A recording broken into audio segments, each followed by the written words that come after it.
좋아요 꾹꾹. 안녕하세요. 경자입니다. 이제 기말 배당주 소개도 이번 영상이 마지막 편인데요. 4편입니다. 예고드린 대로 4편은 반기 배당주를 소개 드릴 텐데요. 1년에 배당금을 2번 받는 반기 배당주이지만 4분기 배당 수익률이 높은 편인 4종목 선별했습니다. 아시는 것처럼 배당은 1년에 한 번만 받는 것보다 2번 받는 것이 유리하고 2번 받는 것보다는 분기별로 4번 받는 것이 유리한데요. 배당금을 그만큼 자주 받을 수 있다는 것은 자금을 복리로 활용할 수 있다는 장점이 있는 것이고요. 또한 반기 배당주들은 올해 말에 충분히 주가가 오르지 못해서 매도를 하지 못하였더라도 배당락 이후에 조금 더 주식을 모으다 보면 내년 6월에 기회를 또 한 번 줍니다. 내년 6월에도 배당금을 준다는 기대감은 어김없이 생기기 마련이거든요. 그래서 1년에 배당금으로 인한 2번의 매도 찬스를 주는 종목이 반기 배당주이기 때문에 기말 배당주들보다는 장점이 있다고 생각합니다. 자, 그래서 오늘은 시중은행 3인방 그리고 리드코프를 소개해 드릴 텐데요. 은행 3인방은 KB금융, 하나금융지주, 그리고 우리금융지주입니다. 그럼 신한지주는 왜 이야기를 안 하냐고 생각하시는 분들도 계실 텐데요. 신한지주는 올해 2분기부터 분기 배당을 하고 있습니다. 그래서 9월에도 배당금이 한번 지급되었으므로 오늘 소개드리는 세 종목보다는 배당금이 아무래도 적어질 수밖에 없기 때문에 소개해 드리지 않도록 하겠습니다. 참고로 저는 연금이라고 생각하면서 모아가는 종목이 세 종목 있다고 댓글을 보신 분들도 계실 텐데요. 그 세 종목 중 한 종목은 바로 신한지주입니다. 주가 흐름은 엉망이지만 그래도 분기마다 조금씩 모아가고 있습니다. 자, 그럼 은행 3인방 살펴볼까요? 일단 올해 금융지주 실적이 장난이 아닌데요. 화면을 보시면 세 종목의 3분기 누계 실적입니다. 작년 동기간과 비교를 해보면 KB금융은 순이익이 30%가 늘었고 하나금융지주는 27%, 그리고 우리금융지주는 무려 82%나 이익이 늘어났는데요. 우리금융지주의 실적 개선이 엄청납니다. 그래서 화면에 각 종목의 주봉 차트를 보시면 왼쪽은 KB금융이고 가운데는 하나금융지주인데요. 하반기 주가는 횡보하고 있는 흐름이지만 오른쪽의 우리금융지주는 지난 3달간 주가가 계속 오르고 있습니다. 이러한 실적 기대감이 반영되고 있다고 생각이 되는데요. 그래서 올해 실적을 기반으로 배당금을 추정해 보았습니다. 일단 3분기 순이익을 3등분해서 1분기 평균 이익을 구해 보았고요. 그리고 올해 실적이 엄청나기 때문에 대대적인 희망퇴직 등으로 4분기에 일회성 비용을 지출할 수도 있기 때문에 4분기 이익은 1분기 평균 이익의 절반만 반영하였습니다. 그래서 3분기 누계 실적에 평균 이익의 절반을 더해서 21년 추정 순이익을 계산을 해보았는데요. KB금융은 4조 4천억 원, 하나금융지주는 약 3조 2천억 원, 우리금융지주는 약 2조 7천억 원으로 예상되었습니다. 그리고 배당 성향을 보면 KB금융은 19년에는 이익의 26%를 배당하다가 작년에는 배당 성향을 20%로 축소했는데요. 제가 이전에도 한번 말씀을 드렸지만 작년에는 정부가 배당 성향을 20%로 축소하라고 공고를 하였습니다. 코로나19로 인해서 부실 대출이 늘어날 수 있으니까 돈을 비축해두라고 한 것인데요. 이런 상황은 하나금융지주도 동일하게 적용되었습니다. 19년도는 역시 배당 성향은 26%였는데 20년 배당 성향은 20%로 KB금융과 동일하게 낮추었습니다. 그리고 우리금융지주는 배당 성향은 약 1% 정도는 차이가 있지만 그래도 비슷한 흐름으로 배당을 하였다는 것을 알 수 있습니다. 그래서 올해는 다시 배당 성향을 19년 정도인 26%까지는 끌어올릴 것이라고 예상하는데요. 그래서 올해 배당 성향은 26%라고 가정을 하고 배당금 추정을 이어나가도록 하겠습니다. 그래서 조금 전에 예상을 해본 21년 추정 이익에 배당 성향 26%를 적용하고요.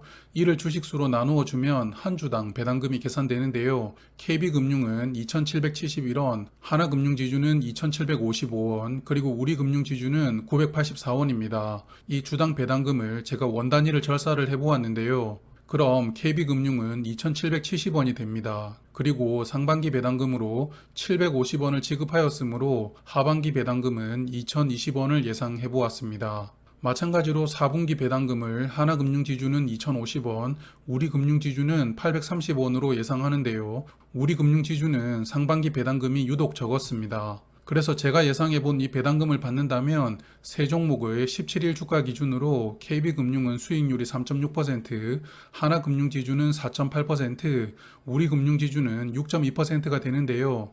배당금 기대 때문에 우리 금융지주의 주가가 최근에 많이 상승했지만 여전히 배당 수익률이 가장 높을 것으로 기대되는 종목은 우리 금융지주라고 생각합니다. 하지만 예상은 예상일 뿐입니다. 그래서 배당금은 내년 2월에 결정이 되므로 지금 시점에서는 신중하게 투자를 결정하시는 게 좋아 보이는데요. 특히나 은행주들이 시장을 주도하는 종목들이 아니므로 앞서 보신 우리금융지주를 제외하면 종합지수 흐름대로 주가는 움직이고 있습니다. 저 개인적으로는 은행에 예금을 맡기는 것보다 그 은행의 주식을 보유하는 게 더 큰 이익이라고 생각하면서 조금씩 모아가고 있지만 시세 차익이 쉽지 않을 수 있기 때문에 다시 한번 신중하게 투자를 고민하셨으면 좋겠습니다. 자, 이제 리드코프 말씀드릴게요. 이 종목 역시 반기 배당주로 제가 올해 한번 소개를 드렸던 종목이죠. 리드코프는 다들 아시는 것처럼 대부업을 하는 회사이지만 이 회사는 배경을 조금 알 필요가 있습니다.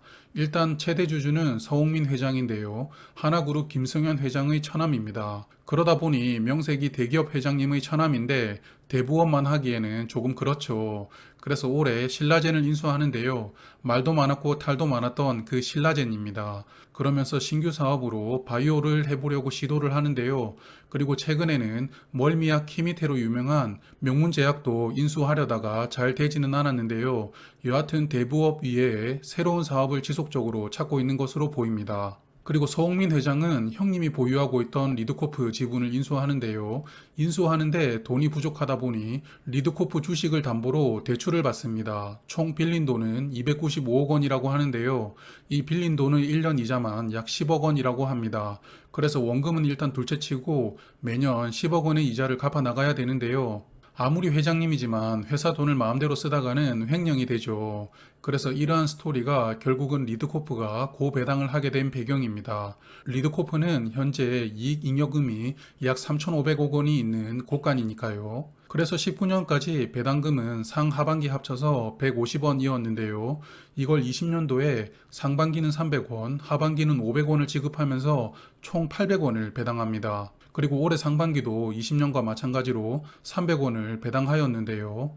그런데 문제는 이번 주에 3분기 실적을 발표를 했는데 3분기 순이익이 좋지 않았습니다. 그래서 현재 3분기 누계 기준으로 전년 동기간과 비교를 해보면 영업이익은 46억 원이 늘어났지만 순이익은 약 60억 원이 마이너스인 상황인데요. 그래서 아직 4분기 실적을 알지는 못하지만 아마도 전년 당기 순이익이었던 458억 원보다는 적을 확률이 있다고 생각합니다. 그래도 저는 배당금은 20년 수준은 유지한다고 예상을 하는데요. 앞서 말씀드렸던 대출 이자를 상환하려면 배당 성향을 높여서라도 전년 수준의 배당금을 받아야 된다고 예상합니다. 그리고 서홍민 회장과 본인이 보유한 회사의 지분이 합쳐서 약 40%인데요. 그러므로 배당 성향을 높이는 부분도 문제없이 결정할 수 있으리라고 생각합니다. 그래서 리드코프의 17일 주가는 9,010원이었는데요. 20년 4분기 배당금 500원을 받는다면 수익률은 5.5%가 됩니다. 다만 리드코프는 3분기 실적으로 인해서 이번 주 주가가 크게 떨어졌는데요.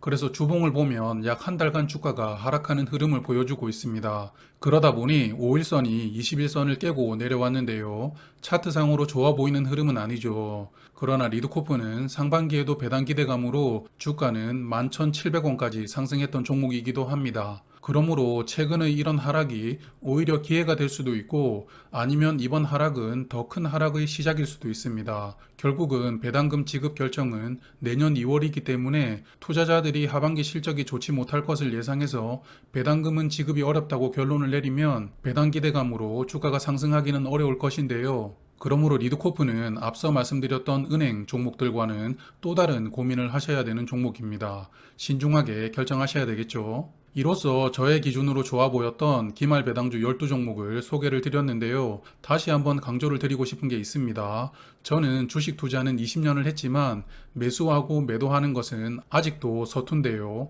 그래서 저는 배당주는 보통 10번 정도 나누어서 삽니다. 매수하는 수량이 많던지 적든지 간에 꼭 분할로 매수를 하시는 투자 습관을 기르셨으면 좋겠습니다. 그리고 가급적이면 매수했던 금액보다 더 오른 금액으로는 추가 매수를 하지 않으셨으면 좋겠고요. 그래야만 지키는 투자로 오랫동안 주식시장에서 버틸 수 있다고 저는 생각하고 있습니다. 이제 배당주 소개는 이걸로 21년은 마무리되었는데요. 그럼 내년 2월쯤에 1분기 배당주로 다시 한번 인사드릴게요. 늘 성공 투자하시길 바라겠습니다. 고맙습니다. 아침 저녁으로 쌀쌀하네요. 따뜻하게 입고 다니세요.